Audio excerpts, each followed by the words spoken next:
என்னுடைய பேர் பாலமுரளி, கரூர்லேருந்து பேசுகிறேன். உங்கள் எல்லாத்துக்கும் என்னுடைய சிரம் தாழ்ந்த வணக்கங்கள். என்னைய இந்த ஜோதிட துறைக்கு அறிமுகப்படுத்தி என்னையை பிரபலப்படுத்தி கிட்டத்தட்ட எனக்கு 40 அவார்டு, பரிகார சித்தர்னு அவார்டு வழங்கிய, தமிழ்நாட்டில் இலவச ஜோதிட வகுப்பு நடத்தி 15,000 ஜோதிடர்களுக்கு மேலே உருவாக்கின டாக்டர் கணியர் ராஜசேகரன் ஐயா அவர்களுக்கும் அவர்களுடைய குடும்பத்துக்கும் என்னுடைய சிரம் தாழ்ந்த நன்றியை தெரிவிச்சுக்கிறேன். இன்னைக்கு நாம் சனிப்பெயர்ச்சி பலன்களை 12 ராசிக்கு நம்ம பார்க்க போகிறோம். நல்லா இருக்கும், எல்லாம் பாருங்கள். உங்களுக்கு பிடிச்சிருந்தது அப்படின்னா நிறைய பேர்த்த பார்க்க சொல்லுங்கள், நிறைய பேர்த்துக்கு நன்மை கிடைக்கும். இதை கண்டிப்பாக பாருங்கள். உங்கள் வாழ்க்கை உங்கள் கையில், கண்டிப்பாக உங்கள் வாழ்க்கை வெற்றி அடையும். இந்த யூடியூப்பை பாருங்கள், இதில் வர்ற பரிகாரங்களை செய்யுங்க, கண்டிப்பாக சக்ஸஸ் அடைவீங்க. சிம்ம ராசி. இப்போ சிம்ம ராசியை பொறுத்த வரைக்கும் பார்த்தீங்க அப்படின்னா, இது நாள் வரைக்கும் உங்கள் ராசியில் கேது பகவான் இருந்தார்.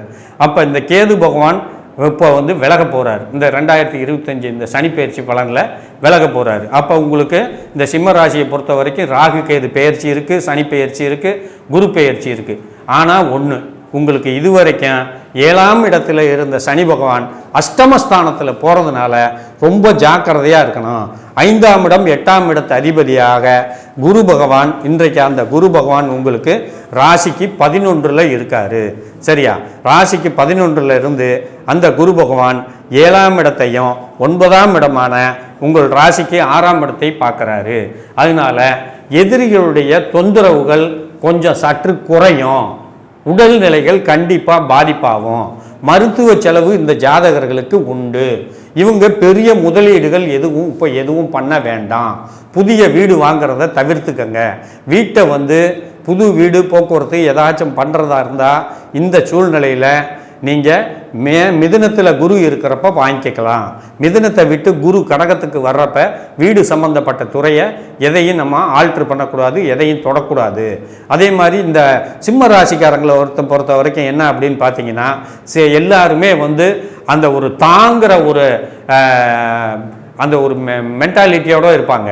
அப்போ அந்த குணங்களை எல்லாம் இவங்க குறைச்சிக்கிட்டு கோவில் வழிபாடுகள் இவர்களுக்கு இந்த சூழ்நிலையில் கண்டிப்பாக தேவை. சனீஸ்வர பகவானுக்கு விளக்கு போடணும். குருவோட இடத்துல சனி பகவான் இருக்கிறதுனால அப்போ குரு சார்ந்த பிரச்சனைகள் அத்தனை இவங்களுக்கு பாதிக்கும். பொருளாதாரம் பாதிக்கும், மனநிலை பாதிக்கும். இவர்களுடைய சொந்தம்னு அப்படின்னு சொல்லக்கூடிய உறவுகள் எல்லாமே இவங்களுக்கு கொஞ்சம் பாதிப்பாக தான் இருக்கும். அந்த பாதிப்புகள்லேருந்து இவங்களுக்கு கடகத்துக்கு குரு வர்றப்ப கொஞ்சம் பனி போல விலகும். ஆனால் அதே நேரத்தில் இந்த வருடம் இந்த சனி பெயர்ச்சியில் குரு பகவான் இவங்க ராசியிலே குரு 1 மாதம் தங்க போகிறாரு. அப்போ அந்த நேரத்தில் ஐப்பசி மாதத்துக்கு மேலே, அக்டோபர் மாதத்துக்கு மேலே இவங்களுக்கு ஒரு சில நன்மைகள் கிடைக்க வாய்ப்பு இருக்குது. அப்பாடான்னு இருக்கக்கூடிய வாழ்க்கை இருக்குது. அப்போ இந்த ராசியில் இருக்கிறவங்களுக்கு என்ன தான் வழி, எப்படி தான் காப்பாற்றுறது, யார் காப்பாற்றுவா அப்படின்னா, சரியா, இவங்க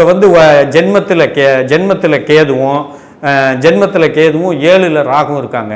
மனைவியினாலையும் மனைவிக்காகவும் சரியா இவங்க கொஞ்சம் ரிஸ்க் எடுத்து அவங்களுக்காக உடல்நிலைகளில் பரிசோதனை பண்ணி டாக்டர்கிட்ட நல்ல ட்ரீட்மெண்ட் எடுத்துக்கிறது நல்லது. அதே மாதிரி தொழிலில், கூட்டு தொழில் கொஞ்சம் ஜாக்கிரதையாக இருக்கணும். சரியா? அதே மாதிரி இந்த சிம்ம ராசிக்காரங்களுக்கு பரிகாரம் அப்படின்னு பார்த்தீங்கன்னா, சரியா, ஜென்மத்தில் கேது, 7ல் ராகு, 8ல் சனி, காவல் தெய்வங்களுடைய வழிபாடுகள். சரியா? இந்த நட்சத்திரத்தில் இருக்கக்கூடிய 3 நட்சத்திரம் மகம், பூரம், உத்திரம். இந்த மகம், பூரம், உத்திரத்துக்கு, மக நட்சத்திரத்துக்கு நம்ம சமயபுரத்தில் இருக்கக்கூடிய மாரியம்மனை வழிபட்டுக்கிட்டு வந்தீங்கன்னா உங்களுடைய பிரச்சனைகள் கண்டிப்பாக பஸ்பமாகும். மக நட்சத்திரத்தில் இருக்கிறவங்க உடல்நிலை சரியில்லைன்னா சமயபுரத்தில் வயிற்றுலையும் நெஞ்சிலையும் மாவிளக்கு போடுறேன்னு சொல்லி வேண்டிக்கங்க. அந்த காலகட்டத்தில் அந்த சாமிக்கிட்ட உங்கள் வேண்டுதலை போய் நிறைவேற்றிக்கிட்டிங்கன்னா உங்களுக்கு சரியாக போயிடும். அடுத்தது பூர நட்சத்திரம். இந்த பூர நட்சத்திரத்துக்கு உண்டானது ஸ்ரீ வில்லிபுத்தூர் ஆண்டாள். ஸ்ரீ வில்லிபுத்தூர் ஆண்டாளை முழு மனசாக வேண்டிக்கங்க. இல்லை அப்படின்னா நம்ம திருச்சி ஸ்ரீரங்கத்தில் இருக்கக்கூடிய அம்பாலை வெள்ளிக்கிழமை வளர்முறையில் வெள்ளிக்கிழமையில் போய் விஸ்வரூப தரிசனம்னு ஒரு தரிசனம் இருக்குது. அந்த தரிசனம் பார்த்துட்டு அந்த அம்பாளுக்கு மஞ்சள் தூள் வாங்கி கொடுத்துட்டு வந்தீங்கன்னா உங்களுக்கு நல்லா இருக்கும். சரியா? அடுத்தது உத்திரம். இந்த உத்திர நட்சத்திரத்துக்கு எந்த கோவில் அப்படின்னு பார்த்தீங்கன்னா சிவாலயம். அப்போ இந்த சிவாலயம் ஏன் சிவாலயம் முக்கியமான சிவாலயமாக இவங்களுக்கு கொடுக்கணும். எந்த சிவாலயத்தை இவங்களுக்கு கொடுக்கணும் அப்படின்னு பார்த்தீங்கன்னா அஷ்டமத்தில் சனி இருக்கிறதுனால இவங்க மேற்கு பார்த்த அம்பாலை வழிபடுறது சிறப்பு. அப்போ மேற்கு பார்த்த சிவ அம்பாள் எங்கே இருக்குது அப்படின்னு பார்த்தீங்கன்னா திருச்சிக்கு பக்கத்தில் டோல்கேட்டில் உத்தமர் கோயிலேருந்து 1 கிலோமீட்டரில் இருக்கக்கூடிய திருவாசியில் இருக்கக்கூடிய சிவன் கோவில், திருவாசி சிவன் கோவில். சரியா? மாற்றூரை வரகாதீஸ்வரர் கோவில்னு பேர். அந்த கோவிலில் அம்பாள் மேற்கு திசை நோக்கி இருக்குது. அந்த கோவிலில் தீர்த்தம் இருக்குது. அந்த கோவிலில் ஏதாவது அபிஷேகம் பண்ணிவிட்டு அந்த கோவிலை 27 சுற்றி 27 பூ வச்சு 27 சுற்றி 27 பூ வச்சு கடைசி சுற்று மட்டும் அடிப்பிரதட்சணமாக செஞ்சு தர்மம் செஞ்சுக்கிட்டு வந்தீங்கன்னா உங்களுடைய வாழ்க்கை கண்டிப்பாக பிரகாசமாக மாறும். ஏன்னா அந்த கோவில் வரலாற்று சிறப்பு வாய்ந்த கோவில், ஜீவ சமாதி உள்ள கோவில். கண்டிப்பாக இந்த சிம்ம ராசிக்காரங்களுக்கு அந்த சிவபெருமான் உங்களை காப்பாற்றுவார். வாழ்த்துக்கள். கன்னிராசி. கன்னிராசியை பொறுத்த வரைக்கும் பார்த்தீங்க அப்படின்னா கன்னிராசியில் ஜென்மத்தில் இது நாள் வரைக்கும் உங்கள் ராசியில் இருந்த கேது பகவான் பெயர்ச்சி ஆகிறார். உங்கள் ராசிக்கு 12ஆம் இடத்துக்கு போகிறார். 6ஆம் இடத்துல ராகு, 12ஆம் இடத்துல கேது. 6, 12 ராகு வர்றது கண்டிப்பாக எல்லாத்துக்கும் கொஞ்சம் முன்கோபத்தை கொடுக்கும். சரியா? அவசரப்பட வேண்டாம், நிதானங்களை இழக்கக்கூடாது, ரொம்ப ஜாக்கிரதையாக இருக்கணும். இந்த ராசியை பொறுத்த வரைக்கும் இதுவரைக்கும் 6ல் இருந்த சனீஸ்வர பகவான் 7ஆம் இடத்திற்கு பெயர்ச்சி ஆகிறாரு. 6ஆம் இடத்து சனி 7இல் பெயர்ச்சி ஆவதால் இவர்களுடைய மனைவிக்கு மருத்துவ செலவுகள் வர வாய்ப்பு இருக்குது. சரியா? அதே மாதிரி இவங்களுக்கு 9ஆம் இடத்துக்கு சனி பகவான் சனியினுடைய பார்வை இருக்குது. ராசிக்கு சனியினுடைய பார்வை இருக்குது. ராசிக்கு 4ஆம் இடத்திற்கு சனியினுடைய பார்வை இருக்குது. தாயினுடைய உடல்நிலையில் கொஞ்சம் கவனமாக இருக்கணும். வீடு வாசல் வாகனம் ஏதாச்சும் வாங்கிறதா இருந்தால் இப்போ வாங்கக்கூடாது. வீட்டை நீங்கள் ஆல்ட்ரு பண்ணலாம், ஆனால் புதுசாக வாங்கி கட்டக்கூடாது. இந்த சூழ்நிலையில் ராகு கேது பெயர்ச்சி ஆகிற வரைக்கும் வாங்க வேண்டாம். ஏன்னா கடகராசி இந்த கன்னிராசியை பொறுத்த வரைக்கும் ராசிக்கு 4ஆம் இடத்தை குரு பார்வை இருந்தாலும் சனி பார்வையும் சேர்ந்துருக்கு. குரு பார்வை சனி பார்வை சேர்ந்து இருக்கிறதுனால குரு பெருசா சனி பெருசா அப்படின்னு பார்த்தீங்க அப்படின்னா சனி பகவான் தான் பெருசு. அப்போ அவருடைய தாக்கம் தான் அதிகமாக இருக்கும். அப்போ ஜாக்கிரதையாக இருக்கணும். சரியா? அதனால் இவங்க கடல் சார்ந்த இடத்துல இவங்க வழிபாடு பண்ணாங்கன்னா இவங்களுக்கு நல்லா இருக்கும். கடல் சார்ந்த இடத்துல இருக்கக்கூடிய முனீஸ்வரன், இல்லை தண்ணி இருக்கிற இடத்துல இருக்கக்கூடிய முனீஸ்வரன், கருப்பு தெய்வங்கள், காவல் தெய்வங்கள், இந்த மாதிரி தெய்வங்களை இவங்க வழிபட்டுக்கிட்டு வந்தாங்கன்னா நல்லா இருக்கும். இவங்க ராசிக்கு இது நாள் வரைக்கும் 9ல் இருந்த குரு 10க்கு போகிறாரு. அப்போ 10ஆம் இடத்து குரு இவங்களுக்கு பதவியை போகிற அளவுக்கு ஏற்படுத்தும் அப்படின்னு சொல்லுவாங்க. ஆனால் ஏற்படுத்தாது. ஏன் அப்படின்னா இந்த வருடம் குரு அதிசாரமாக கீழே கடகத்துக்கும் வருவார், சிம்மத்துக்கும் வருவார். சிம்மத்தில் 1 மாதம் இருப்பார். சரியா? அதனால் இவங்களுக்கு நல்லா இருக்கும். வர்ற வைகாசி மாதம் வரைக்கும் இவங்களுக்கு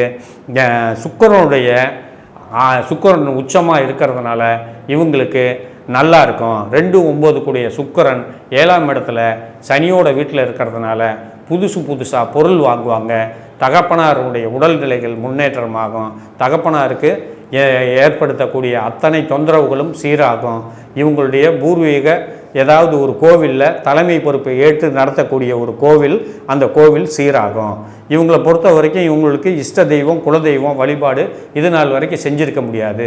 இன்னுமே செய்யறதுக்கு உண்டான வாய்ப்பு இருக்குது. இந்த கன்னிராசிக்காரங்களுக்கு உண்டான பரிகாரம் அப்படின்னு பார்த்தீங்கன்னா 6ல் ராகும் 12ல் கேதும்.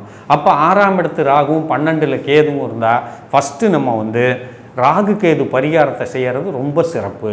அப்போ ராகு கேது பரிகாரம் எங்கே பண்ணுறது, எப்படி பண்ணுறது அப்படின்னு பார்த்தீங்க அப்படின்னா ராகு பகவானுக்கு பாம்பு புத்து இருக்கக்கூடிய இடத்துல தேய்பிரையில் வர்ற பஞ்சமி திதி இல்லை சதுர்த்தி திதியில் போய் பாம்பு புத்துக்கு மஞ்சள் குங்குமம் தண்ணி எல்லாத்தையும் ஊற்றிட்டு ஒரு சொம்பில் தண்ணியை எடுத்து மஞ்சத்தூளை கலந்து புத்து மேலே தெளிச்சிடணும்.